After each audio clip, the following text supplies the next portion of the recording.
नमस्ते दोस्तों, स्वागत है आपका मेरे YouTube channel soulful audio book. यहाँ आपको मिलेगी अनगिनत दिल छू लेने वाली कहानियाँ। तो आप जल्दी से चैनल को सब्सक्राइब कर लें और लाइक कमेंट शेयर करना न भूलें। तो चलिए शुरू करते हैं इस नए सफ़र को। Dark mafia roaming. Part 91। Meera मैंने जिद की कि हमारी मुलाकात किसी खुले स्थान पर हो, और हालांकि मैंने जेस को यह नहीं कहा था कि मैं कहीं जा रही हूँ, मुझे पूरा यकीन था कि उसके गार्ड्स ने उसे रिपोर्ट दे दी होगी कि मैं घर से निकल गई हूँ। 2 गार्ड्स मेरे साथ थे, लेकिन दिल में बस एक दुआ थी कि जेस यहाँ आकर कोई हंगामा ना खड़ा कर दे। मासिमो हमेशा की तरह खतरा लग रहा था। महीनों से न देखा था उसे, पर वो अब भी वैसा ही सुंदर था, बस थोड़ा ज्यादा खतरनाक। कभी भी सोचती थी, शायद वो तो हमेशा से ऐसा था, बस मैं ही अब पहचान पाई हूँ। मैंने घबराकर अपना हार छू लिया, वही जो जेस ने सालों पहले मेरे गले में डाला था। सफेद टू-पीस ड्रेस भूरे थीम वाले रेस्टोरेंट की रोशनी में थोड़ी ज्यादा नजर आ रही थी। तू बहुत अच्छी लग रही है, मासिमो ने अपनी आदत के मुताबिक मुस्कराते हुए कहा। बेशक लगती हूँ, काश तेरे लिए भी इतना कह पाती, मैंने बिन डरे जवाब दिया। अजीब था, मैं इतनी हिम्मत कहाँ से ला रही थी। इतने महीनों तक उस आदमी की वजह से जेस की जिंदगी में उथल पुथल रही, फिर भी मुझे उससे डर नहीं लग रहा था। वो अब और चौड़ी मुस्कान लिए कुर्सी की तरफ इशारा कर रहा था। बैठ जा, इस मुलाकात को छोटा रखना है, इसलिए कोई जरूरत नहीं। अब भी वही जिद्दीपन। वो हंसा। तू ऐसे बोल रहा है जैसे मुझे बहुत अच्छी तरह जानता हो। मैंने आंखें घुमाईं। मीरा, मैं तुझे अपने हाथ की पीठ की तरह जानता हूँ। उसका लहजा भारी था, मतलब स्पष्ट। उसी वक्त मुझे एहसास हुआ कि ये पूरी बैठक पहले से रची गई थी। तुझे इतना वक्त लग गया समझने में? वो हंसा। उसकी हंसी मेरे भीतर नीचे तक कचोट गई। दिल किया हथेली से चेहरा फाड़ दूं उसका, पर उसे घेर रहे आदमी काफी थे। ये सार्वजनिक जगह थी, यहाँ कोई गलत कदम कई बेकसूर जिंदगियां ले सकता था। क्या चाहता है, मासिमो? मैंने ठंडी आवाज में पूछा। वो गंभीर हुआ। तू जानती है मैं क्या चाहता हूँ। मुझे पता नहीं वो दस्तावेज कहाँ है, और मुझे यकीन करना चाहिए। हाँ, शायद, मैंने तीखे लहजे में कहा। जेस ने खुद कहा था कि वो कागजात अब उसके पास नहीं है। मुझे पता ही नहीं था वो कहाँ गए या किसे दिए गए। तेरा बस एक काम था, मीरा, वो फाइल लेके मुझे दे दे, फिर गायब हो जा। पर तू तो सब बर्बाद कर गई। तूने कभी सही से बताया भी तो नहीं था क्या ढूंढना है। मैंने तथ्य रखा। वो वेलवेट स्यूड। वो रुक गया, गुस्सा रोके हुए, जैसे बैठे लोगों की नजरें हम पर पड़ रही हों। उसने मेरी आंखों में सीधे देखा। तू अपने भाई की जान से खेल रही है। धमकी सीधे दिल में उतरी। रॉबर्टो मेरे लिए सब कुछ था, पर अब सब कुछ मेरे काबू से बाहर था। मैं जाने वाली हर गुहार उसके अहंकार को खुराक देती, इसलिए सिर ऊंचा रखा। मैं टेबल की ओर झुकी, सीधे उसकी आंखों में झांका। मासिमो रिचियार्दी, मुझसे अब कुछ नहीं हो सकता। तू अगर मेरे शौहर से कुछ चाहता है, तो सीधे उसे सामना कर। मुझे मोहरा मत बना। तू इतना ताकतवर आदमी है, तो खुद रास्ता निकाल। उसके चेहरे पर एक शैतानी मुस्कान आ गई। मैं समझ रहा हूँ तू क्या कर रही है, मैंने अनजान बनते कहा। क्या मतलब? ये खत्म नहीं हुआ है। अपने और अपने सबका अंजाम सोच ले। वो खड़ा हो गया। उसकी आवाज से दिल थोड़ा डगमगाया, पर चेहरे पर कुछ न दिखाया। तू भी तैयार रह। मैंने शहद से भी मीठी मुस्कान दी। बहुत जल्द तुझे पछताना पड़ेगा। वो मुड़ने लगा तो मैंने फिर बोला, और मासिमो? वो रुका। मुझसे फिर बात करने की कोशिश मत करना। अगर काम है तो जेस से कर, मुझसे नहीं। तेरी जंगों में अब मैं नहीं हूं। ये शब्द मेरे लिए भी जेस की इच्छा का निर्वहन थे। उसने सुनकर कटु हंसी छोड़ी। तेरा शौहर? कुछ महीने पहले तक तो तू उसे जानने से भी इनकार कर दिया करती थी, और अब उसी नाम से बांट रही है धमकियां। मैंने कंधे उचकाए। समय बदलता है, वो झपकते हुए बोला। क्या वो इतना अच्छा है? तेरे कभी भी होने से बेहतर, मैंने कहा, आवाज स्थिर रखी। वो और भी नीचे आ गया। एक बार मुझे देख ले, पता चल जाएगा।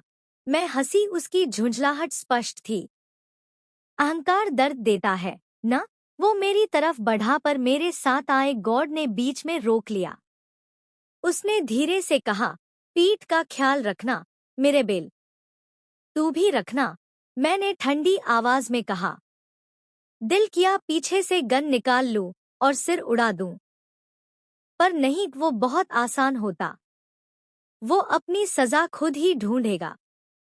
जेस उसे ढूंढ लेगा। हरामी, मेरे होठों से धीमे से निकल गया। मैं कुर्सी पर बैठ गई, उसी की कुर्सी पर।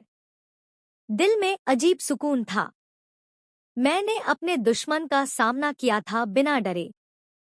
कुछ वर्ष पहले की मीरा कांप गई होती, आंसू पोंछ रही होती, पर अब नहीं। अब वो कमजोरी खो गई थी। मुझे इस नए रूप पर थोड़ा गर्व था, पर थोड़ी उदासी भी, क्योंकि निर्दोष वाली मीरा अब नहीं रही। जो औरत कभी प्यार में खो सकती थी, अब युद्ध को अपनी तकदीर बना चुकी थी। जाना तो ये जिंदगी मैंने नहीं चाहा था। भव्यता की चमक के पीछे जो अंधकार था, वो मेरा न था। क्या मैं कभी इतनी हिम्मत जुटा पाऊंगी कि सब बदल दूं? शायद एक दिन पता चल ही जाएगा। पाठ 92। मीरा, तू उससे मिली। ये वो पहला वाक्य था जो मैंने सुना जैसे ही लिविंग रूम में कदम रखा। जेस वहां खड़ा था, चेहरे पर गहरी त्योरियां लिए। मुझे पता नहीं था तू वापस आ गया है, मैंने शांत स्वर में कहा। उसने गहरी सांस भरी। मीरा, मैं सवाल पूछ रहा हूं, जवाब तो तुझे पता ही है। अब क्या चाहता है मैं झूठ बोलूं? मैंने भौं ऊंची करके कहा। तू मेरे दुश्मन से मिलने गई थी। उसका स्वर कड़क था। मैंने उस गार्ड की तरफ देखा जो पूरा मामला देख और सुन रहा था। तूने उसे पूरा रिपोर्ट नहीं दिया, वो खामोश। मैंने गुस्से से कहा, अगर तू हर बात उसे बताता है, तो इतना तो दिमाग लगाना सीख ले। जेस ने बीच में कहा, उसे मेरी बीवी की बातों में टांगे अड़ाने का हक नहीं। पर तेरे लिए उसका काम ये जरूर है कि मैं कहाँ जाती हूँ और किससे मिलती हूँ, ये सब बताएं। जेस ने उस गार्ड को संकेत किया। वो चला गया।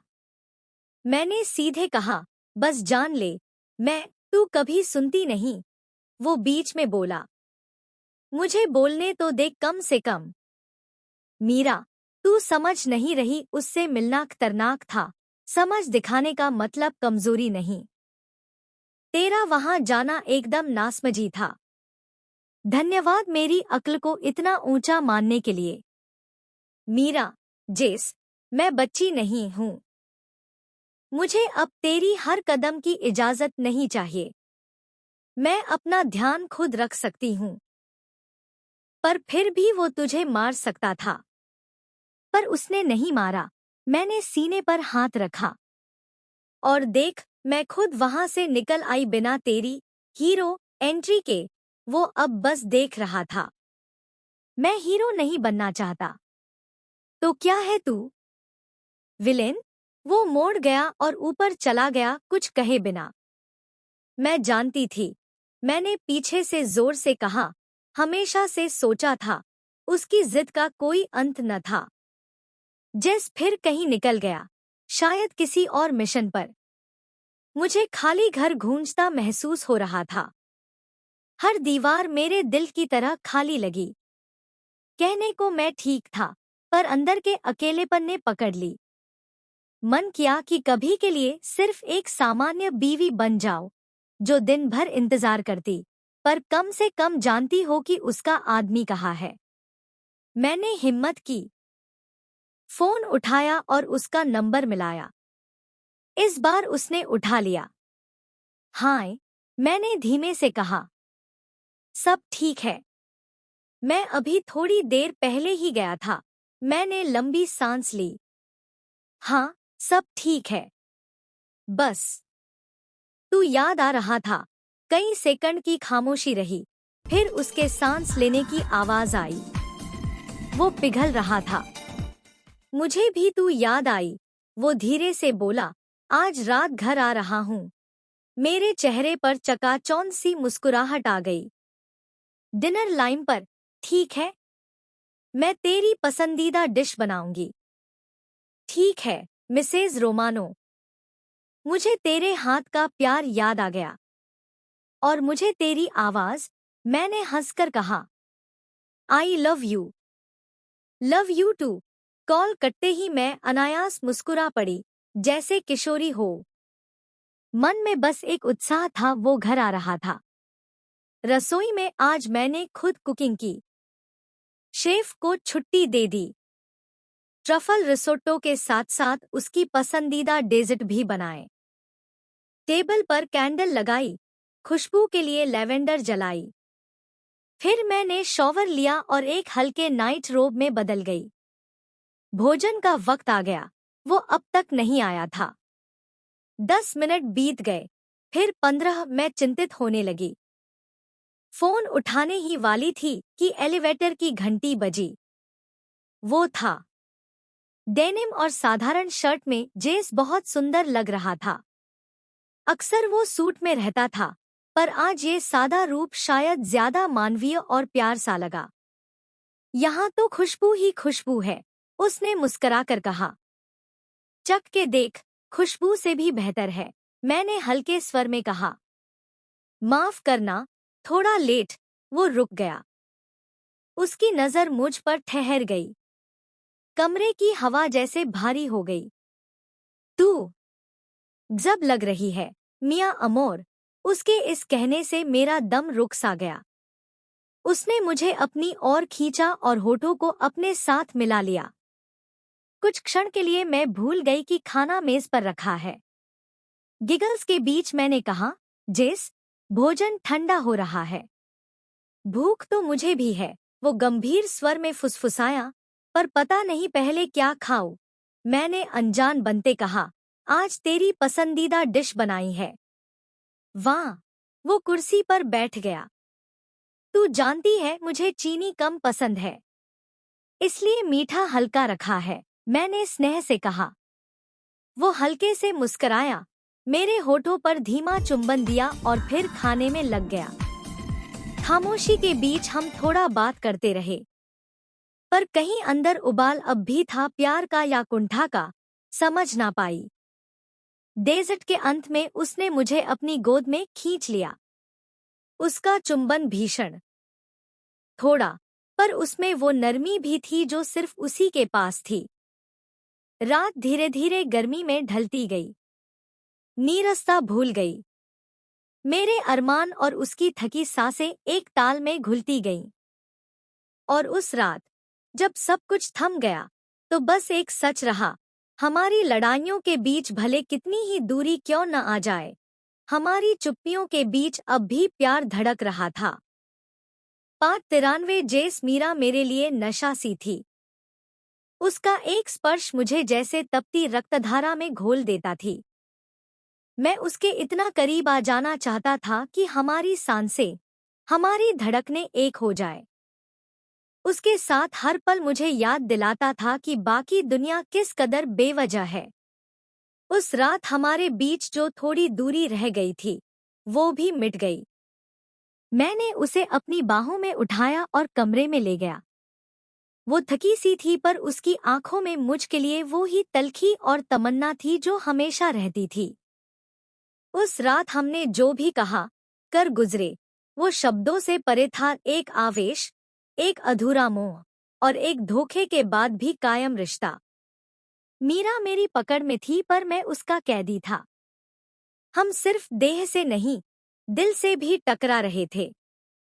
जब मैंने उसे अपने सीने से लगाकर आंखें बंद की, तो दिल में बस एक ही ख्याल था, बाकी दुनिया भाड़ में जाए। रिकार्डो, मासिमो, ज्यूलिट्टा, सारा साम्राज्य, सब कुछ खाक हो सकता था।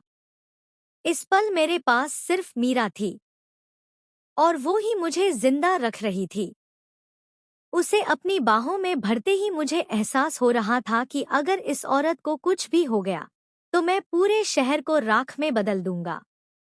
उसके लिए मेरी हदें मिट गई थी। आखिर हम दोनों थक गए। वो धीरे से सो गई और मैं बस उसे देखता रहा। उसके बाल चेहरे पर गिरे थे और सांस लेने की वो धीमी लय मुझे पिघला रही थी। मैं तुमसे प्यार करता हूँ, मैंने धीरे से कहा। वो आंखें अधेरी से खोलकर बोली, मैं भी करती हूँ। मैंने फिर आंखें बंद की, पर जानता था सुकून हमेशा के लिए न रहेगा। ठंडक आ ही गई। आधी रात तक मैं पहले से सजी काली शर्ट और सूट पहन चुका था।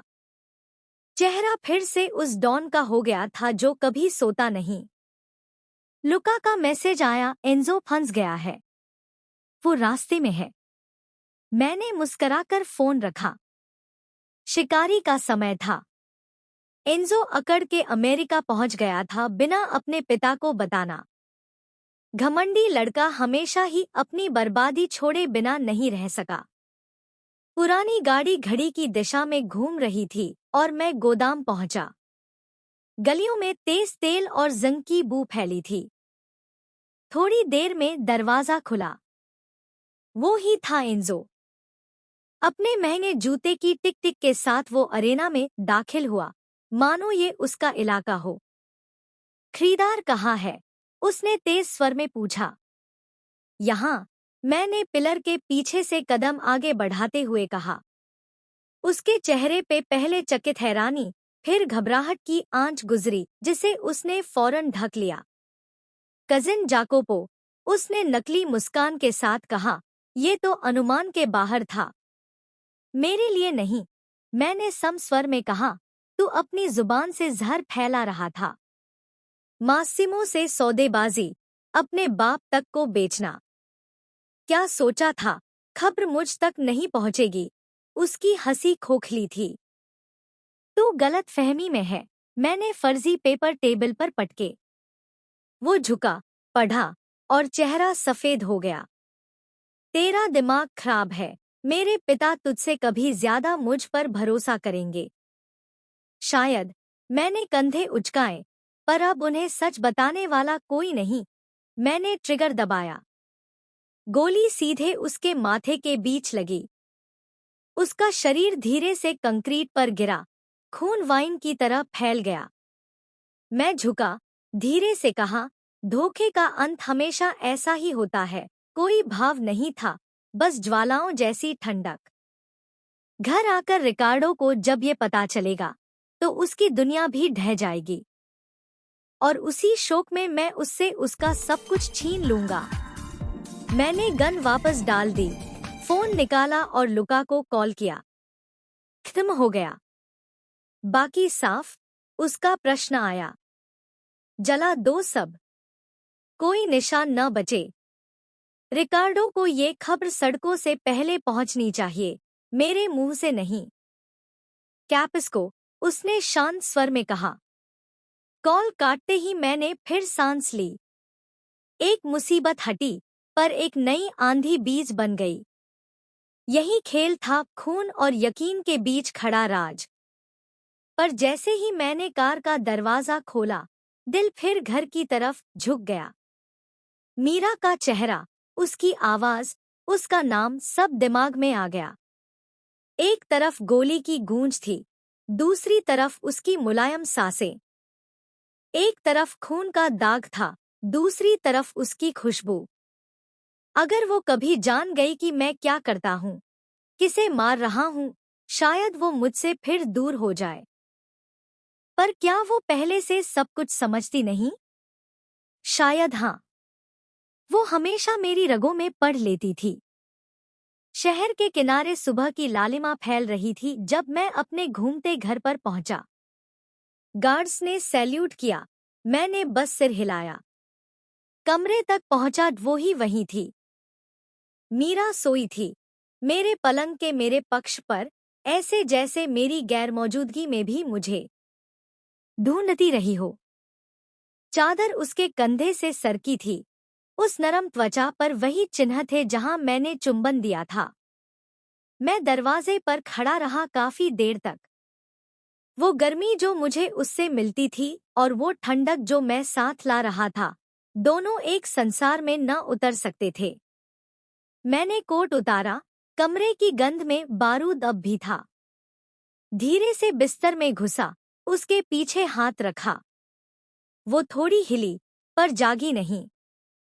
उसके कंधे पर होठ रखते हुए मैंने धीमे से कहा, पेडोनामी, आमो, मुझे माफ कर दो, मेरी जान। और कई रातों के बाद मैंने पहली बार सुकून से आंखें बंद की। 5:94 मीरा। जब मैं जागी, जेस अब भी सो रहा था। पर ये नींद भी अजीब थी। उसके चेहरे पर थकान स्पष्ट थी, जैसे वो नींद में भी आराम नहीं कर पाता हो। उसे ऐसा देखकर मन भारी हो गया।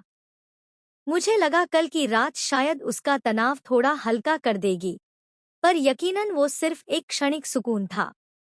मैंने धीरे से सांस ली और अपनी उंगलियां उसके बालों में फेर दी जो माथे पर गिरे थे। उसका माथा थोड़ा सिकुड़ा, तो मैंने हाथ हटा लिया। उसे जगाना नहीं चाहती थी। दिल किया एक चुंबन दे दूं, पर खुद को रोक लिया। बाथरूम में गुजरी और गर्म पानी के शॉवर के नीचे पीठ झुकाकर अपने विचारों को बहने दिया। मेरी जिंदगी अब कहाँ जा रही थी? क्या मैं वाकई किसी ऐसे आदमी के साथ बुढ़ापा देख सकती थी जिसकी जान हर पल खतरे में हो? हाँ, मौत कभी भी आ सकती है, पर जेस के लिए तो हर रात एक जंग थी। उसके मर जाने का ख्याल मुझे डरा देता था, जैसे डोना कार्मेला ने अपने पति को खोया था। और सबसे तकलीफदेह ये था कि मैं अभी तक उस सच्चाई से उबर नहीं पाई थी कि जेस के पिता ने मेरे पिता की हत्या की थी। सब कुछ इतना जटिल था कि सांस भरना भी भारी लग रहा था। तभी शॉवर का दरवाजा खुला और वो भीतर आ गया, नग्न, थका हुआ, पर अब भी वो ही खतरनाक शख्स। गुड मॉर्निंग, उसने थकी आवाज में कहा। उसकी आंखें लाली से भरी थी। तू ठीक है? मैंने चिंतित स्वर में पूछा। स्पष्ट था कि वो सो न सका था। रात के बीच कहीं गया था और भोर में वापस आ गया था। शायद मुझे पता ही न चला। मैं ठीक हूँ, उसने कहा और बॉडी वॉश उठाया जैसे कुछ भी न हुआ हो। कहाँ गया था तू? क्या मतलब? उसने सवाल टाल दिया। मुझे महसूस हुआ तू गया था। बस थोड़ा बाहर गया था। उसके अस्पष्ट उत्तर से मेरे मन में शक बढ़ गया। क्या किया वहां तूने? वो चुप रहा। जल्दी से नहाकर निकला और मुझे वहां खामोश छोड़ गया। अनचाही बहस का कोई मतलब न था। हम अभी फिर से अच्छे हुए थे और मैं नहीं चाहती थी कि कुछ फिर से बिगड़े। हम दोनों ने बिना कहे कपड़े पहने। कमरे में एक तनाव था जो किसी बर्फ की परत की तरह चिपका था। मैंने विषय बदला, चुप रह गई। सुबह मेरी काम की मीटिंग थी, सो नाश्ता छूट गया। साल खत्म होने को था, इसलिए ध्यान पूरी तरह अपने व्यापार पर था। फिर भी मन कहीं और भटका रहा। मीटिंग जेस के ऑफिस में थी, वो कहीं जिम में था।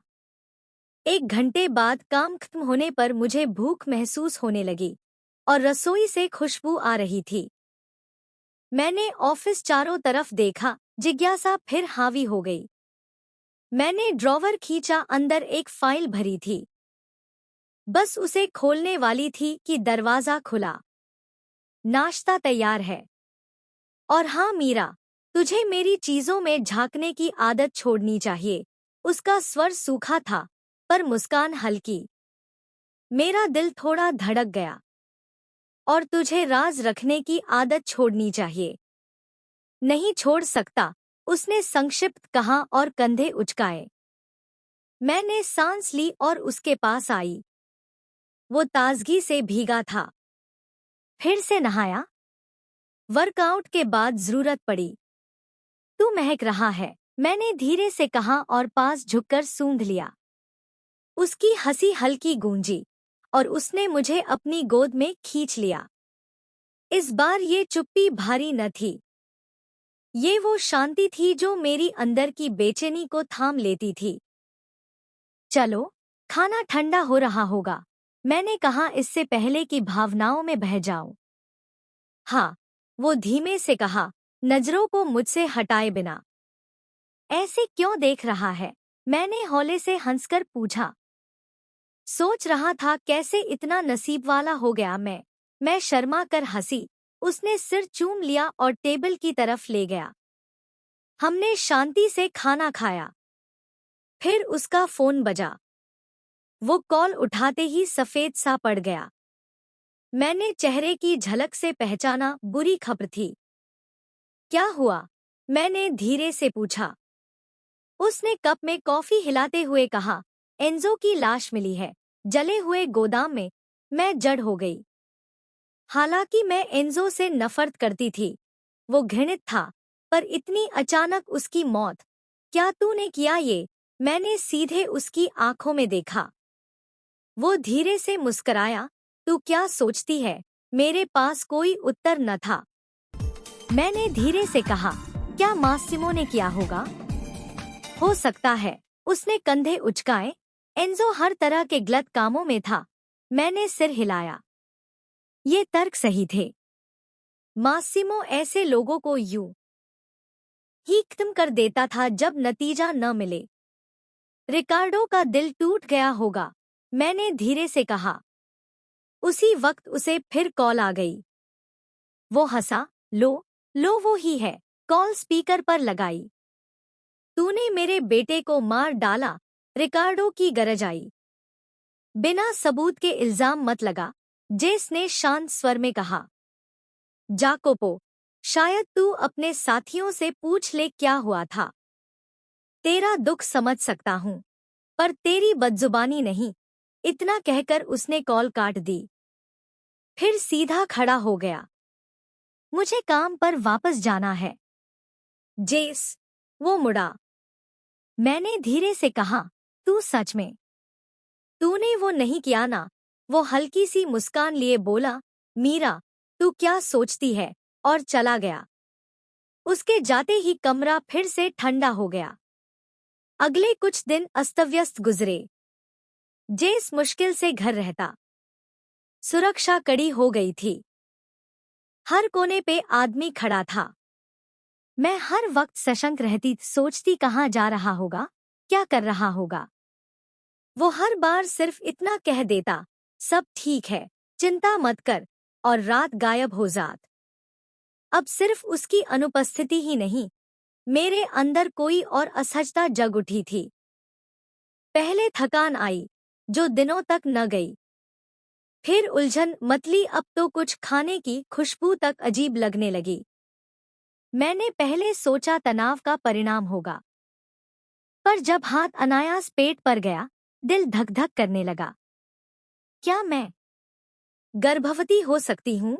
प्रश्न ने मुझे अंदर तक हिला दिया। तारीखें, दिन, सब दिमाग में घूम गए। हर संभावना आशा और भय दोनों के वजन से भर गई। अगर हाँ हूं तो क्या जेस इस बात को सुख से सुन पाएगा, या उसे ये एक कमजोरी लगेगी, ऐसी दुनिया में जहां कमजोरियां जान ले लेती हैं? मैंने सोचा, टेस्ट ले लूं। बस एक छोटा सा डिब्बा थोड़े से पल में उत्तर दे देगा। पर सच का सामना मुझे डरा रहा था, क्योंकि जानना मतलब थी जेस से सामना करना। और कौन जानता वो क्या कहेगा। हर बार दिमाग में फार्मेसी की छवि उठती। मैं कल्पना करती अंदर जाने की, टेस्ट खरीदने की, और फिर आखिरी क्षण पर रुक जाती। अगर पॉजिटिव निकला तो क्या वो डर जाएगा? और अगर नेगेटिव निकला तो क्या मैं खाली महसूस करूंगी फिर से, जैसे एक अधूरा आशा मर गया हो। मैं बिस्तर पर लेट गई, कंबल छाती तक खींच लिया, आंखें छत पर थमा दी। हथेली फिर पेट पर आ गई। थोड़ा और इंतजार, मैंने धीरे से कहा। मैं राज झेल सकती हूँ। एक और क्या बिगाड़ेगा? पर दिल के अंदर एक मुलायम सच फुसफुसाया, इंतजार से सच्चाई नहीं बदलेगी। 5:94 मीरा सुबह बेहद सुहानी थी, एक नए और खूबसूरत दिन की शुरुआत। मैंने करवट बदली और देखा कि जेस मुस्कुराते हुए मुझे देख रहा था। मैंने भौहें सिकोड़ ली। ऐसे क्यों मुस्कुरा रहा है? मेरी नींद भरी आवाज में जिज्ञासा थी। उसने एक भौं उठाई। तू भूल गई? क्या भूल गई? वो पलंग के पास रखी दराज खोली और कुछ मेरी ओर बढ़ाया। वो एक जन्मदिन का कार्ड था। तभी मुझे याद आया, आज मेरा जन्मदिन था। पिछले कुछ समय से जिंदगी इतनी उलझनों में रही कि मैं अपना दिन भी भूल गई थी। जन्मदिन मुबारक हो, मिया कारा। उसने मेरा माथा चुमा। मैंने मुस्कुराने की कोशिश की, धन्यवाद कहा और उस काले सुनहरे कार्ड को खोला। मैं कवि तो नहीं, नहीं बहुत बोलने वाला आदमी हूँ। पर आज, इस दिन मैं अपनी पत्नी को जन्मदिन की शुभकामनाएं देना चाहता हूँ। वादा करता हूँ, आज का दिन तेरे लिए इतना खास बनाऊंगा कि तू इसे भूल न सके। उसने मुझे चूमना चाहा। मैं थोड़ा पीछे हटी क्योंकि अभी अभी जागी थी, पर उसे परवाह न थी। वो फिर भी झुककर मुझे चूम गया। नीचे गई तो पूरा लिविंग रूम सजाया हुआ था। मेरे लिए फूलों के बुके, बॉक्स, गिफ्ट्स, हर तरफ चमक।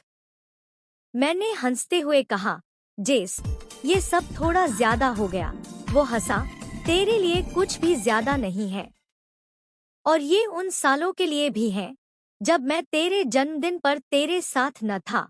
उस बात से मुस्कान थोड़ी ढीली पड़ी।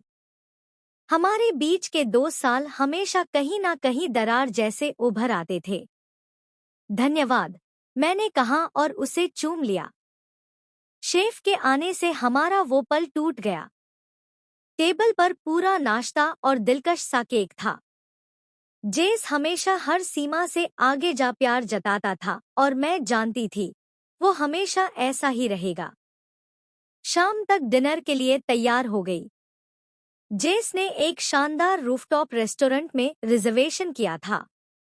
मैंने वो ड्रेस पहनी जो उसने मेरे लिए लाकर दी थी। मेकअप किया मगर ध्यान कहीं और था। दिल थोड़ा भारी थी, पता न क्यों उदासी सी छाई थी।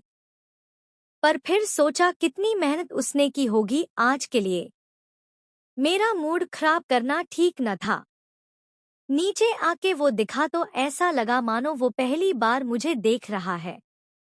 उसकी आंखों की वो नजर मुझे अंदर तक गरमा गई। उसने मेरे हाथ पकड़ा और उन्हें चूम लिया। तू मेरी सांसें छीन लेती है, वो धीरे से बोला। मैं हंसी, ये तो मैं देख ही रही हूँ। वो मेरे कान के पास झुककर गर्जा, आज रात तेरी ये ड्रेस ज्यादा देर न टिकेगी। मैंने होंठ कस लिए, हंसी रोक ना पाई। हम लिफ्ट में चढ़ गए। वो कॉल ले रहा था, मैं चुप थी। बिल्डिंग के बाहर खड़ी गाड़ी तक आते ही मैंने देखा एक काफिला हमारा पीछा कर रहा था। वो मेरे चेहरे की बेबाक निगाह से सब समझ गया। फिक्र मत कर, उसने बस इतना कहा। रेस्टोरेंट पहुंचते ही मुझे समझ आया, पूरा हॉल हमारे लिए किराए पर था। कहा, कुछ मेहमान भी आ रहे हैं। मेरे अंदाजे गलत थे। मेरे भाई रॉबर्टो भी वहां था, साथ उसकी माँ डोना कार्मेला और जेस के दोस्त टॉमस और एरियल। मैं खुशी से छलकी और रॉबर्टो के गले से लिपट गई। मुझे लगा तू मेरा जन्मदिन भूल गया। वो मुस्कराया, कभी नहीं। उसने जेस की तरफ देखा। जेस ने सिर्फ सिर हिलाया। इन दोनों के बीच संबंध अभी भी ठंडे थे, पर कम से कम वे अब एक कमरे में साथ थे। मैंने डोना से गले मिलकर कहा, धन्यवाद, डोना। उन्हें देखकर मन हल्का लगा। फिर मैंने टॉमस और एरियल से मुलाकात की। उन दोनों के बीच की नज़दीकी स्पष्ट थी, पर वो उनकी कहानी थी। धीरे धीरे सब बैठे, खाना आया, केक कटा। गाना किसी से सही ना गाया गया, पर हंसी चारों तरफ फैल गई। हम सबने नाचा, हंसे। भले क्षणिक सही, मैं खुश थी। पर कुछ ही पल में फिर वो उदासी लौट आई। मैं केक खाती बैठी रही। जेस ने नजदीक आकर धीरे से कहा, क्या हुआ मीरा? कुछ तो बोल। मैंने कांटे टेबल पर रखे। वो बस देखता रहा। दिल की सारी हिम्मत जोड़ के कहा, मुझे लगता है मैं प्रेग्नेंट हूं। मैंने आंखें बंद कर ली, सोचा अब गुस्सा फटेगा, पर कुछ न हुआ। सन्नाटा। जब आंखें खोली, उसके चेहरे पर गुस्से की जगह खुशी थी। उसकी आंखें चमक रही थी। तू नाराज नहीं है? मैंने हैरानी से कहा। क्यों होता? ये तो बहुत खुशी की बात है। मुझे यकीन न हुआ। सचमुच? उसने मेरा हाथ थाम लिया। मीरा, अब समय आ गया है कि हमारा अपना परिवार हो। तू नहीं सोचती? सोचा तो है, पर मैं हिचक गई। इन हालात में नहीं मीरा, उसने हौले से कहा। तू और हमारा बच्चा मेरे जीवन में खुशी लाएंगे। मुझे इसकी जरूरत है। मैं अचकचाई। उसकी सहजता ने मुझे निर्वाक कर दिया। पर मैंने टेस्ट तो किया ही नहीं। कुछ भी हो, पर तू जान ले कि मैं तैयार हूं। उसने मुस्कुराकर कहा। मैं धीरे से सिर हिलाया। मैं बच्चा तो चाहती थी, पर अभी भीतर कभी डर था। 3 साल पहले का गर्भपात और उसके घाव फिर से चुभने लगे। फिर भी रात बेहतर बीती। पहली बार मन हल्का लगा। अगले दिन आखिर मैंने हिम्मत की टेस्ट करने की। जेस ने खुद दवा की दुकान से किट मंगवाई और बाहर दरवाजे पर इंतजार करता रहा। हाँ, दिल तेज धड़क रहा था। वो 15 मिनट जिंदगी के सबसे लंबे मिनट थे। और जब लाइंस उभरी, दिल डूब गया। टेस्ट नेगेटिव था। छाती में भारीपन भर गया। वो ही निराशा फिर से उभर आई जिससे मैं बच ना सकी। मुझे पछतावा था कि कल रात मैंने वो बात कही क्यों। मीरा, सब ठीक है, बाहर से उसकी आवाज आई। मैंने शीशे में अपना चेहरा देखा, आंसू भरे थी आंखें। वो इतनी तेजी से अंदर आया कि दरवाजा टकराया। उसने मेरे चेहरे पर देखते ही सब समझ लिया। शब्द वो कुछ न कह सका, बस मुझे सीने से लगाकर खड़ा रहा। मैं रोती रही। कोई बात नहीं, उसने धीमे से कहा, हम फिर कोशिश करेंगे। मेरी आवाज टूटी। अगर मैं कभी मां न बन सकी तो? उसने फौरन कहा, ऐसा मत सोच। हमारा समय आएगा, सब ठीक होगा। वो नहीं जानता था कि ये मेरे लिए कितना पुराना घाव था। हर नेगेटिव टेस्ट मुझे तोड़ देता था, और जब कभी पॉजिटिव आया भी था, तो किस्मत ने मुझसे वो भी छीन लिया था। मीरा, उसने थोड़ी उठाई। देख, दुनिया यहाँ खत्म नहीं होती। कोई दबाव नहीं। हम तैयार होंगे तो हमारा बच्चा जरूर आएगा। ठीक है, मैंने धीरे से सिर हिलाया। उसकी बाहों में खुद को छिपा लिया। वो गर्मी, वो सांसों की धड़कन, इन सब के बीच मैंने बस एक बात सोची, अब के लिए वो सही कह रहा था। कोई दबाव नहीं, बस इंतजार। 596 जेस मीरा के आंसू देखना हमेशा मेरे लिए सबसे कठिन रहा है। वो जब रोती है तो ऐसा लगता जैसे मेरे अंदर का हर टुकड़ा दरक रहा हो। एक छोटा सा हिस्सा मेरे अंदर उम्मीद से भरा था कि शायद हमारे जीवन में अब एक नया अध्याय शुरू होगा, हमारा अपना बच्चा। टेस्ट ने भले निराश किया हो, पर मैं जानता था एक दिन वो खुशखबरी जरूर आएगी। जब उसकी सिसकियां थमी, तो जैसे कमरे में फिर से सांस के लिए जगह बन गई। वो धीरे से उठी और कहा, मुझे रात के डिनर सरप्राइज के लिए धन्यवाद तक नहीं कहा। मैंने उसके होंठ छूते हुए कहा, तेरे लिए तो मैं कुछ भी कर सकता हूँ। उसने जिज्ञासा से पूछा, रॉबर्टो को तू कैसे ले आया? मैं हंसा, ज्यादा मुश्किल नहीं था। तेरे भाई को तो मना लेना आसान न था, पर जैसे ही मैंने कहा कि ये तेरे लिए सरप्राइज है, उसका गुस्सा ढीला पड़ गया। थोड़ा ठंडा था, पर आ गया। वो हंसी, तू इतना मीठा कब से हो गया? मैं उसे अपनी ओर खींच लेना चाहता था, पर काम था, जिम्मेदारी थी। मुझे अब निकालना पड़ेगा, जान, मैंने धीरे से कहा। वो चिढ़कर बोली, मत जाना कृपया। उसकी वो मासूमियत मेरी कमजोरी थी। मैंने मुस्कराकर कहा, बस थोड़ा काम निपटा कर लौट आऊंगा, वादा है। उसने मेरे चेहरे को थाम लिया और गहरा चुंबन किया। जब तक न लौटेगा तू अच्छी लड़की बनी रहना, मैंने कहा और आंख झपकी। मैं हमेशा अच्छी लड़की ही रहती हूँ। जरूर, कहते हुए मैं हंस पड़ा और हल्के से उसकी कमर पर थपकी दी। पीछे से जेब में फोन वाइब्रेट हो रहा था। टॉमस का कॉल था। बॉस, स्थिति बिगड़ गई है। उसकी आवाज गंभीर थी। ये हमारा कोड था कि कुछ बड़ा मामला है। क्या मासिमो ने कुछ किया फिर से? नहीं, इस बार अंदर की साजिश है। रिकार्डो? शायद वही। ठीक है, मैं ज्यादा देर नहीं लाऊंगा। मैंने फौरन गाड़ी पकड़ी और गोदाम की ओर निकल पड़ा। पर वहां जाकर जो देखा, उस पर हंसी छूट गई। गुब्बारे और कंफेटी हर तरफ उड़े पड़े थे। कौन पागल है जो हथियारों के बीच सजावट कर रहा था? मैंने तनिक कड़ाई से पूछा। लुका और टॉमस दोनों हंसी रोक न पाए। बॉस, अच्छी खबर है, आबादी डील फाइनल हो गई। क्या? कैसे? मैं सचमुच चकित था। टॉमस ने लुका की पीठ थपथपाई। इसने बड़ी मुश्किलों से तारे जोड़ी। मैंने संतोष भरी सांस ली। बेहतरीन। सभी के लिए बोनस घोषित कर दो। गोदाम तालियों, जयकारों और थोड़ी सी गोलियों की आवाज से गूंज उठा। अंत में कहीं तो राहत थी। मैं अपने ऑफिस में गया, जहां मेरी योजना का अगला चरण मेरा इंतजार कर रहा था, डिवाइड एंड कंकर। मैंने एक फ्लैश ड्राइव लगाई। स्क्रीन पर कुछ तस्वीरें उभर आईं। मैंने जबड़ा भींचा, वो महिला जो मीरा के पिता से जुड़ी थी, जिसने हमारे परिवार में विनाश लाया। मैं विवरण में न गया, पर साफ था कि उस महिला ने झूठ और छल से सब कुछ तोड़ दिया।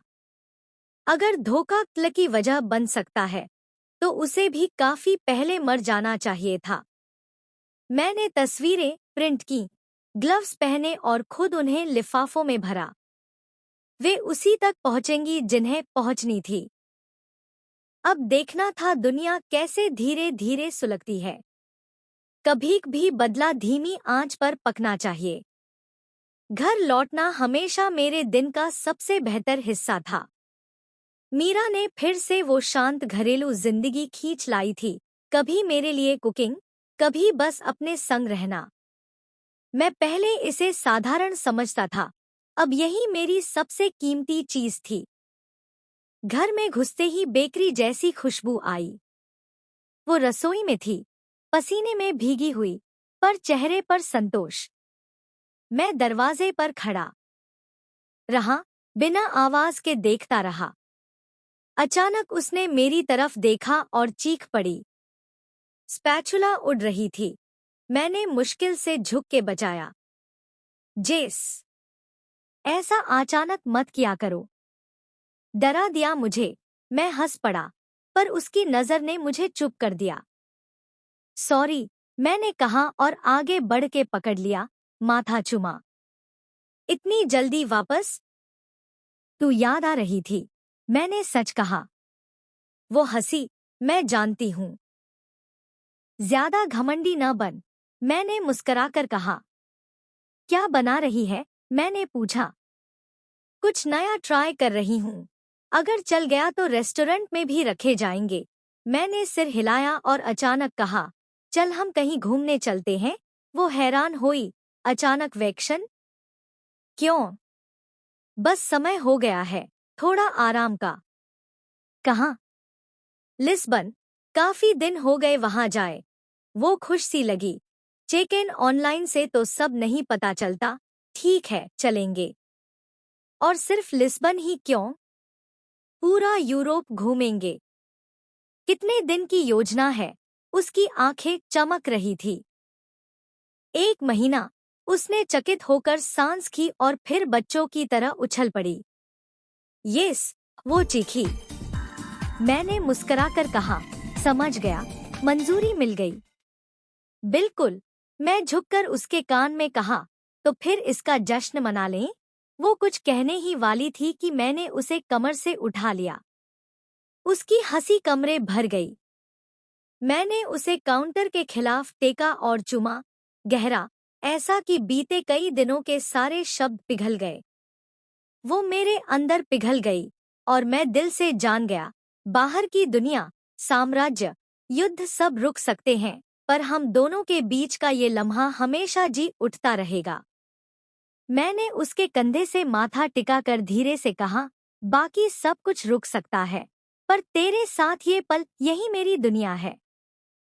पाठ 97। मीरा यात्रा की तैयारी करना एक साथ रोमांचक और थकाने वाली चीज हो सकती है, पर इस बार मेरे लिए ये कुछ ज्यादा ही मतलब रखती थी, क्योंकि मैं पहली बार जेस के साथ छुट्टियां मनाने जा रही थी। अगली सुबह पूरा पेंटहाउस गति से भरा था। मैं अभी बिस्तर से उठी ही थी कि एक काला चमकीला सूटकेस कमरे में लुढ़क कर आ गया। उसकी सुनहरी जिपें सूरज की किरणों में चमक रही थी।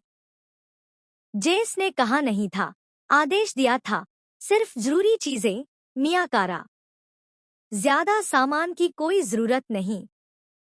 बाकी जो चाहेगी वहां पहुंचकर मिल जाएगा। उसका मतलब था, मुझ पर भरोसा करो। और मुझे वो पसंद था। बहुत। मैं बिस्तर के किनारे बैठी उसे देख रही थी। वो आदमी जो एक इशारे में दुनिया का नक्शा बदल दे। आज माँ उससे सामान कम रखने की चिंता कर रहा था, ये सोच ही मन में एक नरमी जगाती थी। इतने सुबह सवरा हुआ देखकर दिल किया उसे खींचकर बिस्तर पर बैठा लूं और थोड़ा उलझा दूं। उसके परफ्यूम की खुशबू पूरे कमरे में फैली हुई थी। मैंने धीरे से सांस भरी। वो गंध मेरी कमजोरी थी। मैंने धीरे धीरे पैकिंग शुरू की। कुछ ब्लाउज, ड्रेसें, आसानी से न सिकुड़ने वाले कपड़े। जेस ने पहले से एक छोटा बॉक्स रखा था, मेरे इनिशियल्स के साथ एक पासपोर्ट होल्डर। उसे देखते ही थोड़ा अजीब फील हुआ, जैसे अब मैं वो औरत बन गई थी जो दुनिया भर घूमती है अपने शक्तिशाली पार्टनर के साथ। 5 साल पहले ये सपना भी ना था। फिर भी भीतर थोड़ी बेचैनी थी। इस शहर को छोड़ना, परिचित उथल-पुथल से दूर होना, शायद आराम था या शायद खतरा भी। जेस कह रहा था अभी बस आराम चाहिए, पर मैं जानती थी वो कभी सिर्फ आराम के लिए कुछ नहीं करता। पहले कहाँ जा रहे हैं? मैंने पूछा जब रेशमी ड्रेस फोल्ड कर रही थी। वो पीछे से आकर मेरी कमर पर हाथ रख कह गया, इटली, पहले मिलान। दिल धड़क उठा। उसका देश, उसकी जड़ें, वहां जाना सही होगा? मैंने धीरे से पूछा। वो हंसा, आवाज धीमी पर खतरनाक। सही या गलत मुझे कभी रोकने वाला शब्द नहीं था। मीरा, मैं तुझे वो इटली दिखाना चाहता हूँ जो माफिया से पहले थी। सुंदरता, जिंदगी, सुकून। बस एक पल में दिल की झिझक पिघल गई। मैंने उसके होठों पर मुस्कान महसूस की। शाम तक सब तैयार था। काला एसयूवी हमें सीधे निजी हवाई पट्टी पर ले गया, जहां जेस का नया जेट खड़ा था, कांच की तरह चमकता हुआ। नया ले लिया? मैंने आश्चर्य से कहा। वो मुस्कराया, दिल किया तो ले लिया। अंदर का नजारा देख के मैं सांस रोक गई। क्रीम लेदर सीटें, चांदी के बकेट में ठंडी शैंपेन, शांत रंगों की लाइट। पर मैं सिर्फ उसके चेहरे को देख रही थी। तू इतना उड़ता है? मैंने मुस्कराकर पूछा। बहुत, पर इस बार मकसद अलग है। ये सिर्फ हमारी उड़ान है। इंजन गरजे और जब विमान उठा, उसका हाथ मेरे हाथ में आ गया। न कहा, न समझाया, बस थोड़ा भरोसा थाम लिया। मुझे तब एहसास हुआ, ये सफर सिर्फ मेरे लिए नहीं, उसके लिए भी राहत था, उस दुनिया से जहां वो हर रात खून से लिपटा वापस लौटता था। 30,000 फीट की ऊंचाई पर हम सामने बैठे थे। टेबल पर ट्रफल रिसोट्टो था। मैंने चिढ़ाया, स्पष्ट है इतालवी गौरव दिखा रहे हो। वो हंसा, मिलान पहुंच जा, असली स्वाद वहां मिलेगा। बीच बीच की फुसफुसाहटों, हंसी और एक गिलास वाइन का। ए बीच वक्त कब निकला, पता ही न चला। मुझे नींद आ गई। उसके कंधे पर सिर रखा था, तभी उसने माथे से बाल हटाए। जाग जा मिया कारा, फुसफुसाया उसने। हम आ गए हैं। इटली की हवा अलग थी, उसमें जैतून, कॉफी और धूप की मिश्रित महक थी। निजी टर्मिनल पर उसके आदमी सम्मान से सिर झुका रहे थे। एलए के शोर के मुकाबले यहाँ शांति थी, पर ये मेरे लिए घर भी न था, बस एक याद। गाड़ी में सफर एक सपने जैसा था, चारों तरफ हरी पहाड़ियाँ, अंगूर के बाग, पुरानी विलाएं। मैं खिड़की से सिर लगाकर देखती रही। पसंद आई? उसने धीरे से पूछा। बेहद, मेरी आवाज सांस जैसी निकली। वो बस मुस्कराया, ऐसा लगा जैसे मेरी खुशी उसके लिए कहानी से ज्यादा महत्व रखती है। हमारा पहला स्टॉप कोई होटल न था, बल्कि मिलान के बाहरी इलाके में एक विला था, कहानी से निकला सा। सफेद दीवारें, लताओं से ढकीं, टेराकोटा की छतें, बीच में फव्वारा जिसकी धार शांत संगीत सी लग रही थी। अंदर हर चीज सधी हुई थी, लकड़ी की महक, खुली खिड़कियां जहां से हरे-भरे बाग दिखते। ये सिर्फ कुछ दिन के लिए है, वो कह रहा था अपना होल्स्टर टेबल पर रखते हुए। मैं चकित हो गई। कुछ दिन? जेस, ये तो किसी स्वर्ग से कम नहीं। वो हंसा। अच्छा है तो मेहनत सफल रही। उसने मुझे पूरा घर दिखाया, बड़ी खिड़की वाला मास्टर रूम, जैतून के पेड़ों की ओर खुलता बालकनी, रसोई जहां हर सामग्री आयात की गई थी। मैं सोच रही थी, इतना सब एक दिन में कैसे मुमकिन हुआ? फिर याद आया, पैसे से कुछ भी संभव है। जब उसने आखिरकार मुझे अपनी बाहों में भरा तो लग रहा था जैसे वो मुझे सिर्फ एक यात्रा नहीं, एक नया जीवन दे रहा था, वो हमेशा मुझे देना चाहता था पर दे न सका। अगले कुछ घंटों तक मैं अपने कपड़े रखती रही और वो किसी और कमरे में कॉल लेता रहा। उसकी आवाज गूंजती थी, धीमी पर आदेशात्मक। भले भाषा न समझ पाती, पर जानती थी, ये काम से जुड़ा ही कुछ था। मैंने खुद को छोटे छोटे कामों में लगाया, ड्रेसेस सही से रखना, जूते लाइन से लगाना और अपना स्ट्रॉबेरी शैम्पू बाथ शेल्फ पर रख देना। यह सब साधारण था, फिर भी नया और खास लगा। सोचा, पिछली बार जब हम घूमने गए थे तो इतनी शांति कहाँ थी। इस बार सब कुछ अलग था। मुझे ये दुनिया थोड़ी पसंद आ गई थी। रात में उसने पीठ पर हाथ रख कहा, कल शहर ले चलूंगा। मिलान को देखेगी वैसे जैसे देखा जाना चाहिए। क्या वहां सुरक्षित होगे हम? मैंने धीरे से कहा। वो सख्त पर आश्वस्त स्वर में बोला, मेरे साथ तू हमेशा सुरक्षित है। मैंने यकीन करने की कोशिश की। सोचा ये सफर शायद वो ध्यान भटकाने का तरीका न हो, बल्कि हमारे लिए शुरू से शुरू करने का मौका हो। पर रात नींद आने से पहले ख्याल आया, कहीं ये शांति किसी नए तूफान से पहले की तो नहीं। अगली सुबह धूप सोने सी खिड़की से भीतर आई। जेस पहले से उठा था, बालकनी में खड़ा कॉफी पिए जा रहा था। उसकी शर्ट की बाहें मुड़ी थी, चेहरा शांत, जैसे जिंदगी से आराम कर रहा हो। मैं उसे देखती रही और मन में पहली बार कहा, शायद इस यात्रा का मकसद सिर्फ बचना नहीं, बल्कि हमारा थोड़ा खुद को पाना भी है। पाठ 98। मीरा। मिलान धूप में लिपटा एक सपना सा लग रहा था। सुंदर शब्द भी इसके लिए अधूरा लगता था। जैसे ही हम काले शानदार कार से उतरे, मेरी आंखें अविश्वास और आश्चर्य के बीच ठहर गईं। शहर जैसे जी रहा था, पुरानी ऊंची इमारतें, संगमरमर की बालकनियां, पत्थर की गलियां जहां लोग फैशन की मिसाल लग रहे थे। हर दुकान के शोविंडो में ऐसे कपड़े थी जो मेरी पूरी अलमारी से महंगे लगे। हालांकि मेरे पति जेस खुद अरबती थे और मेरे लिए सिर्फ सबसे बेहतरीन ही चुनते थे। उसका हाथ मेरे हाथ में मजबूती से बंधा था, मानो भीड़ में कहीं मैं गुम न हो जाऊं। दूसरा हाथ जेब में, हमेशा की तरह आराम से पर एक नियंत्रण की अदृश्य रेखा खींचे हुए। उसने इर्दगिर्द नजर घुमाई, चील की तरह सतर्क। मैंने जैसे ही उसकी तरफ देखा, उसके चेहरे की शांति ने सांसें धीमी कर दी। वो मेरे कान के पास आया और धीरे से कहा, ज्यादा मत देख चारों तरफ, मीरा, वरना कहीं अपने कदमों पर ही गिर पड़ेगी। मैंने उसके हाथ को खींचा। जब इतना खूबसूरत डुओमो सामने खड़ा है, तो कहाँ नजर न जाए। हमारे सामने कैथेड्रल थी, संगमरमर की ऊंचाई जो सूरज को चीर रही थी।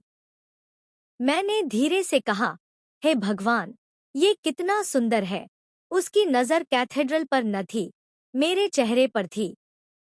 हाँ, बहुत, वो धीरे से बोला।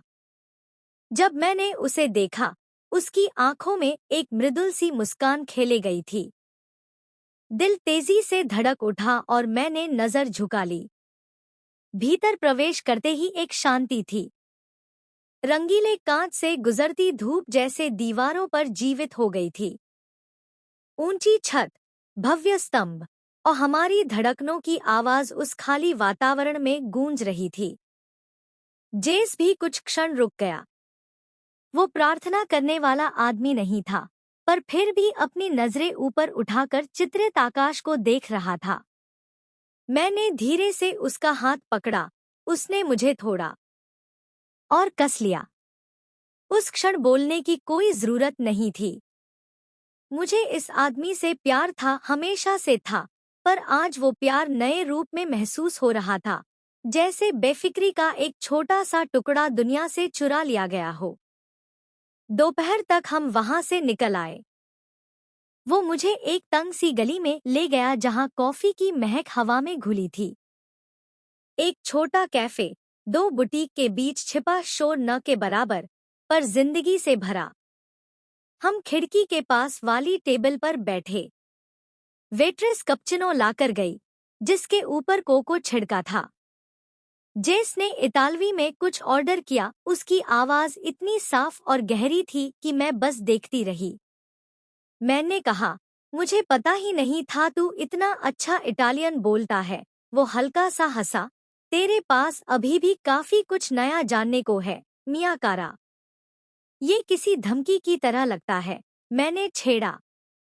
धमकी नहीं, वादा समझ। उसकी आंखों में जो नजर थी वो मेरी सांसें थमा दे रही थी। खाना आया तो मेरी ध्यान दोबारा भटक गया। क्रीमी पेस्ट्री और परतदार क्रोइसा, जिनके हर कौर में घुल रहा था स्वर्ग का स्वाद। मैंने आंखें बंद कर कहा, ये वास्तव में अविश्वसनीय है। आंखें खोली तो वो मेरे चेहरे को देख रहा था। उसकी कॉफी ज्यों की त्यों पड़ी थी। मैंने पूछा, क्या? वो धीरे से बोला, कुछ नहीं, पर उसकी आंखों की चमक सब कह गई। कुछ घंटों बाद हम शॉपिंग पर गए। मैंने बहुत जिद की कि मुझे कुछ नहीं चाहिए, पर वो कभी किसी की न सुनता था। बुटीक की भव्यता देखकर मैं थोड़ी झिझक गई, पर उसकी उंगलियां मेरी पीठ पर थीं, आश्वासन देती हुईं। कुछ चुन। उसका स्वर आज्ञा जैसा था। जेस, इन ड्रेसों की कीमत देखी है कभी? मैंने धीरे से कहा। वो मुस्कराया, अच्छा हुआ तू नहीं दे रही भुगतान। मैं कुछ और कह पाती इससे पहले स्टाफ मुझे कई ड्रेसों के बीच घेर लिया। घंटों लगे, हर बार मैं बदलती और बाहर आती, वो सामने कुर्सी पर बैठा मुझे देखता रहता। उसकी नजर हर बार वैसी ही थी, धीमी और गूढ़, जिससे मेरे गाल गर्म हो जाते। अंत में उसने एक ड्रेस चुनी, पन्ना हरे रंग की, जिसे पहन मैं जैसे किसी पत्रिका के कवर पर आ गई थी। वो धीरे से बोला, तू इस ड्रेस में पाप जैसी लग रही है, यही ले ले। मैंने ना नहीं कहा। उसके स्वर में वो आंख थी जिससे कोई विरोध कर ही न सके। शाम तक हम विला की छत पर थे। नीचे शहर झिलमिला रहा था, रोशनी जैसे आसमान से गिरी हुई सितारे। रिसोट्टो और वाइन के बीच जेस की मुस्कान पहली बार इतनी खरी लगी कि मैं भी बेख्याल हंस पड़ी। प्लेटें हटने के बाद वो थोड़ा पीछे झुका और कहा, तू खुश लग रही है। मैंने धीरे से सिर हिलाया। वास्तव में खुश हूँ। वो कुछ क्षण तक मुझे देखता रहा, फिर धीमे से कहा, बस इतना ही चाहता था। उसके ये 4 शब्द सीधे दिल से टकराए। ये सिर्फ एक यात्रा न थी, उसका मुझसे वादा था कि कुछ पल के लिए ही सही, जिंदगी खून और बदले से दूर हो सकती है। रात में मैं उस हरे गाउन में खिड़की के पास खड़ी थी। नीचे शहर फिर भी जिंदा था। पीछे से जेस ने कमर में हाथ डाला, कंधे पर होंठ रखे। थक गई? थोड़ी। कल झील कोमो चलते हैं, उसने धीरे से कहा। वो जगह और भी शांत है, तुझे बहुत पसंद आएगी। मैं मुस्कराई और अपना हाथ उसके ऊपर रख दिया। पहली बार कई सालों में मुझे कोई डर महसूस नहीं हो रहा था। बस हम दोनों थे, ये शहर, ये शांति और एक ऐसा भ्रम कि शायद अब जिंदगी थोड़ी बेहतर है। और उस भ्रम में ही सच की एक झलक छिपी थी कि कभी भी शांति भी प्यार का दूसरा नाम है। पाठ 99। मीरा लेक कोमो की यात्रा को लेकर मैं बेहद उत्साहित थी। कई सालों से वहां जाने का सपना देख रही थी और अब जब जेस मुझे वहां ले जा रहा था तो यकीन ही नहीं हो रहा था कि ये सब सच है। सिर्फ कुछ ही दिन हुए थे पर मैं जानती थी कि ये यात्रा काफी महंगी थी। तैयार हो, मिया कारा? उसने पूछा, जब मैं खुशी से जैसे कूद ही पड़ी थी। मैंने घूमकर अपनी हल्की सनड्रेस दिखाई। कैसी लग रही हूँ? वो मुस्कराया, तू बस खूबसूरत नहीं, कातिल लग रही है और मेरा मन है अभी के अभी तुझे यहाँ ही थाम लूं। उसकी आंखों की गहराई देखकर मेरी सांसें थम गईं। यह अजीब था कि हम इटली आने के बाद से अब तक इकट्ठे न हुए थे। हमेशा शहर घूमने में वक्त निकला। अब की बार सब कुछ पल भर के लिए छूट गया, सिर्फ हम थे। मिलान से लेक कोमो तक का सफर किसी परी कहानी जैसा था।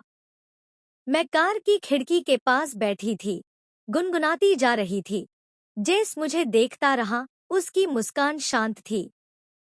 जैसे जैसे हम आगे बढ़े, शहर का शोर और तेज कोने धीरे धीरे लुप्त हो गए।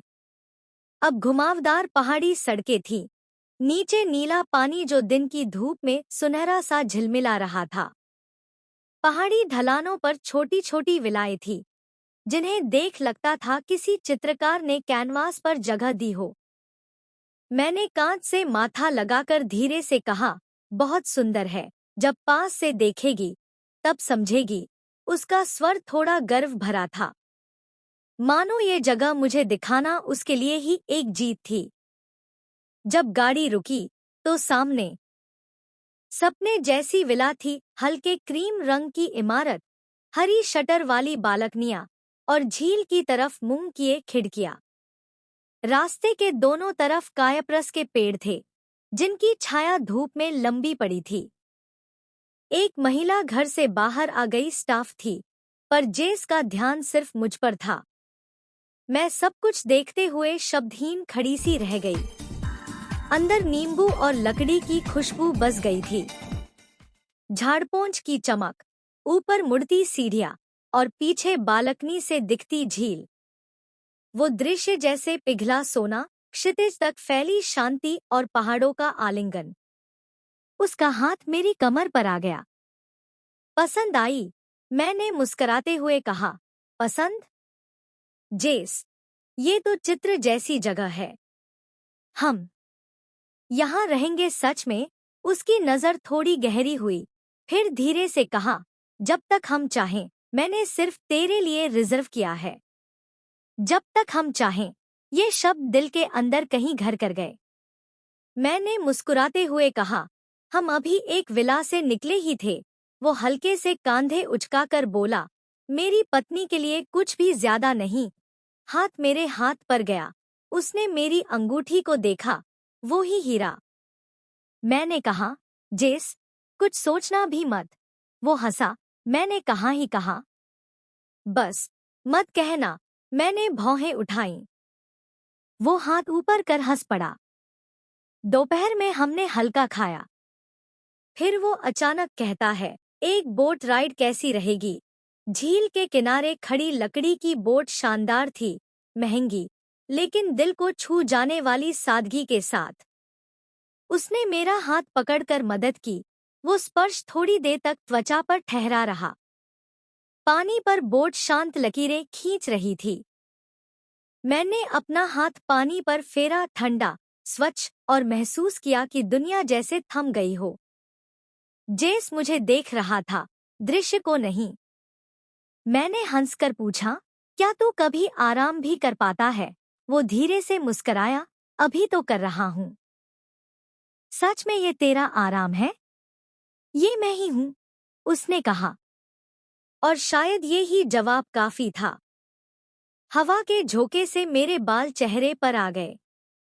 उसने धीरे से उन्हें पीछे किया और उसके स्पर्श से संपूर्ण शरीर में सिहरन दौड़ गई।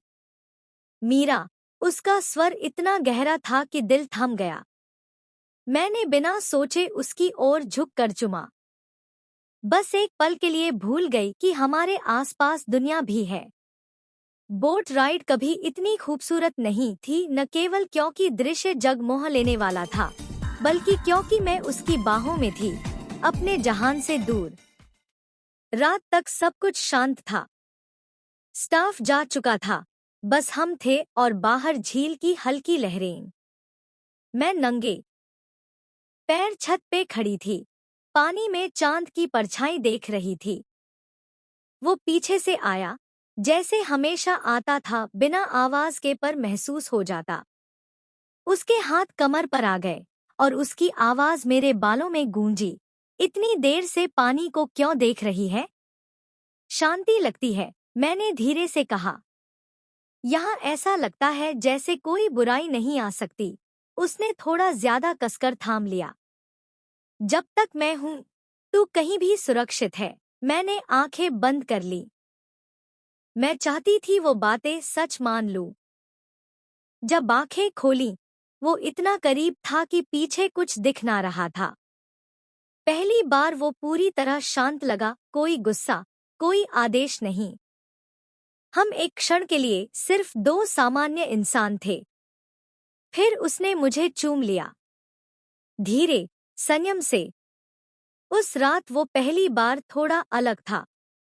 उसका स्पर्श कठोर नहीं था, जैसे हर हलचल में सवाल था, और हर बार मैंने हाँ कहा। ये न शक्ति का न नियंत्रण का पल था, बस एक बंधन जो हम दोनों में घुल गया। जब सब खत्म हुआ, वो मेरे कंधे में चेहरा छिपाए रहा। बाहर पानी की लहरें थी और अंदर सांसों की शांति। कुछ वक्त तक हम सिर्फ सुनते रहे एक दूसरे के दिल की आवाज। आखिर वो उठा, आंखें अब भी मुलायम थी। मैंने हाथ से उसका चेहरा छुआ। ऐसे क्यों देख रहा है?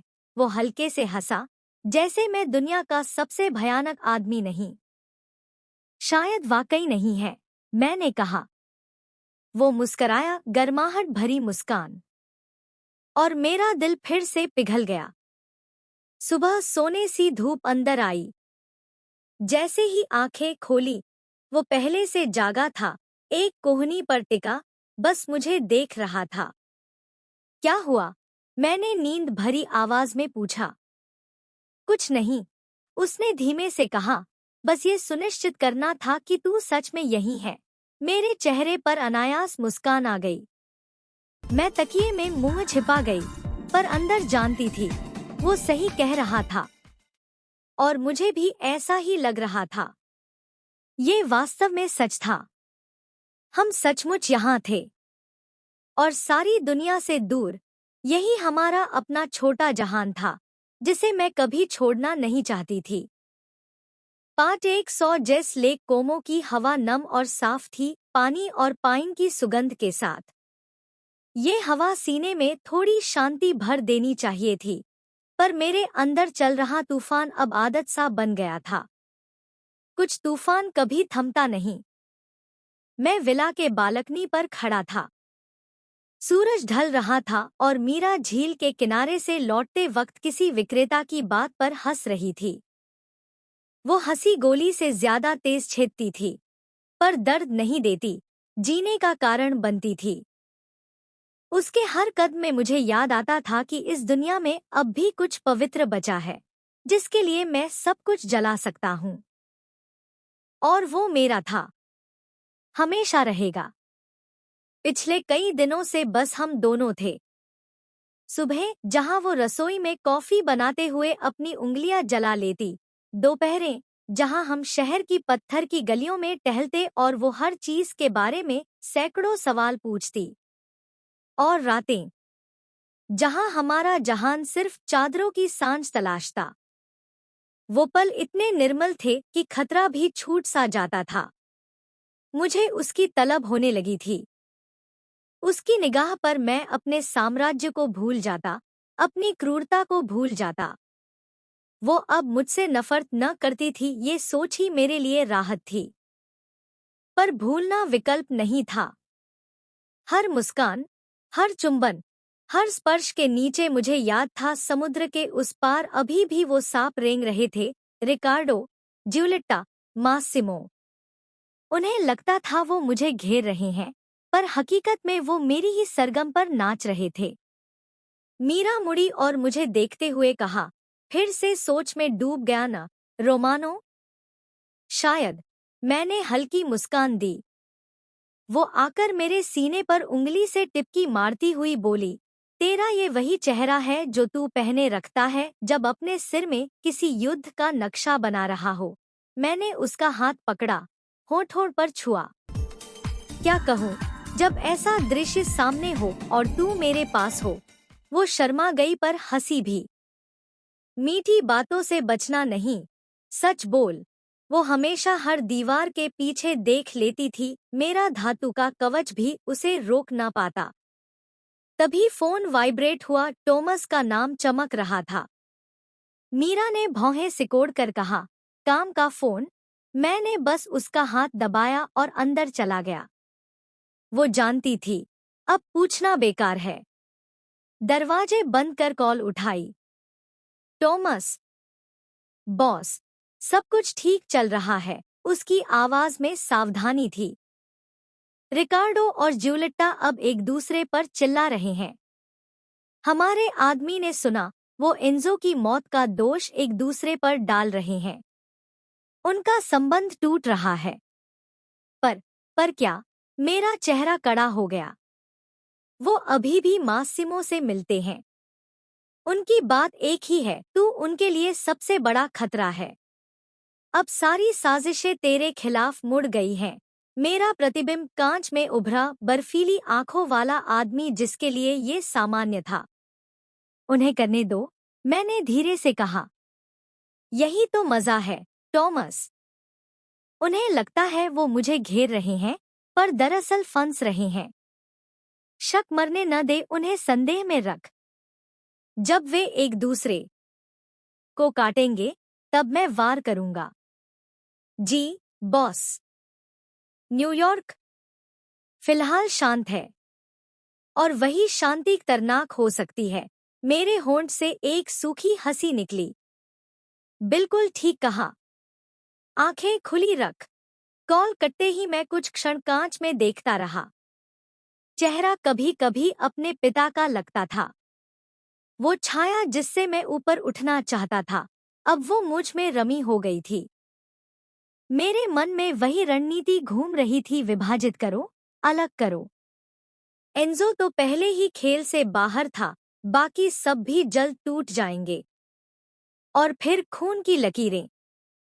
मीरा जैसे ही जेट की गड़गड़ाहट धीमी पड़ी, पेरिस अपने सपनों जैसे रोशनी के फैले सागर के साथ सामने था। उड़ान छोटी थी। पूरे रास्ते हम चुप थे आराम से, पर मैं जानती थी कि कुछ उसके भीतर चल रहा था। मैं चाहती थी वो सब भूल जाए और बस यहाँ थोड़ा जिए। गाड़ी की खिड़की से मैंने शहर देखा। गोल्डन लैंप्स की लड़ी, व्यवस्थित सड़कें, दूर एफिल टॉवर की चमक ने मुझे बचपन की पोस्टकार्ड यादें लौटा दी। मैं मुस्कुराई, ये सच में था। इतना घूर क्यों रही है? जेस मेरे कान के पास फुसफुसाया। क्योंकि ये पेरिस है, मैंने धीरे से कहा, अब भी मुस्कुराती हुई। वो हल्का सा हंसा, वो एक पल जब उसका ठंडा चेहरा थोड़ा नरम पड़ा और मेरे दिल को छू गया।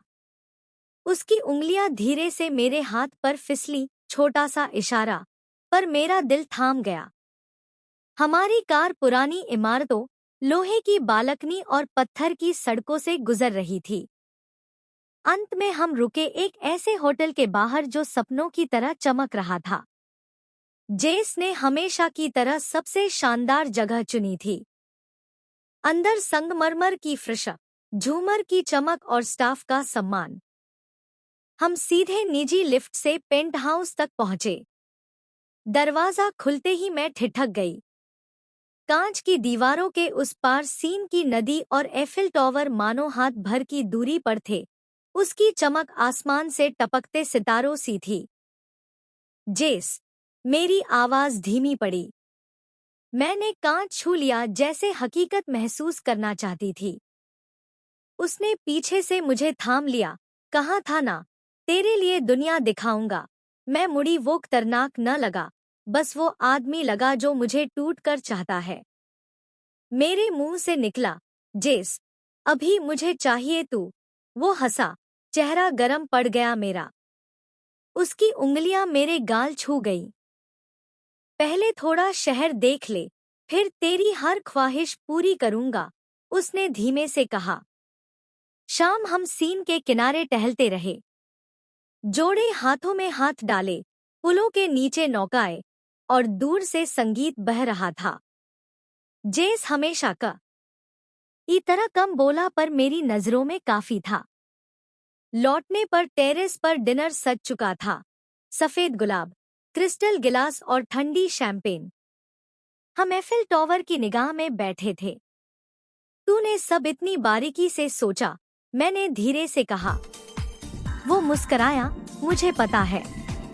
असंभव आदमी, मैंने फुसफुसाया, और सीने में एक मीठा चुभन उठी।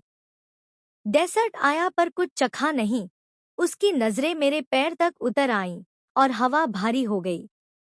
वापस कमरे तक हम चुप थे, पर हमारे बीच चिंगारी था। मैं खिड़की के पास खड़ी थी। एफिल टॉवर का रोशनी में नृत्य देखती, कांच में हमारा प्रतिबिंब था। वो पीछे से आ चुका था। कमीज की आस्तीनें मुड़ी थी, आंखों में भूख थी। तुझे ये शहर पसंद आया? बहुत, मैंने धीरे से कहा। अच्छा तो यादगार बना देता हूँ। उसने मुझे दीवार से लगाया। होंठ मेरे होठों पर आ गए। बाकी सब धुंधला सा हो गया, कपड़े, हंसी, सांसें। हम बस दो लोग थे शहर के ऊपर, जहां प्यार और जुनून में सीमा शेष न रही। उसकी हर धड़कन मेरी त्वचा पर गूंजी, उसके हर स्पर्श में वो दावा था जिससे मैं इनकार न कर सकी। बाहर सिटी ऑफ लव की रोशनी थी, पर भीतर हमारा जहान आग में जल रहा था। जब वो मेरे अंदर था तो हर क्षण मेरी सांसें टूट जा रही थी। आनंद, दर्द और प्यार तीनों एक समान थे। और जब सब थम गया, उसने मुझे सांसों ही की तरह थामा, धीरे से कहा, मिया कारा, और मैं फिर टूट गई उसकी बाहों में। कुछ वक्त बाद हम खामोश पड़े थे, पसीने और सांसों में लिपटे। मेरे सीने का उतार चढ़ाव उसके साथ ताल मिला रहा था। थकान महसूस होनी चाहिए थी, पर मैं बस जिंदा महसूस कर रही थी। जेस, मेरी आवाज नींद से भरी थी। धन्यवाद, वो धीमे से बोला। किस लिए? इसलिए कि तूने मुझे इतना दिया। उसके हाथ मेरे कमर पर धीरे धीरे घूमते रहे। धन्यवाद न कह, तू मेरी पत्नी है, तेरे लिए मैं कुछ भी कर सकता हूँ। मैं मुस्कुराई, खामोशी में सो गई। पर नींद के बीच भी मैं महसूस कर रही थी कि वो अब भी जाग रहा है। उसका सीना कठोर था, सांसें भारी थी।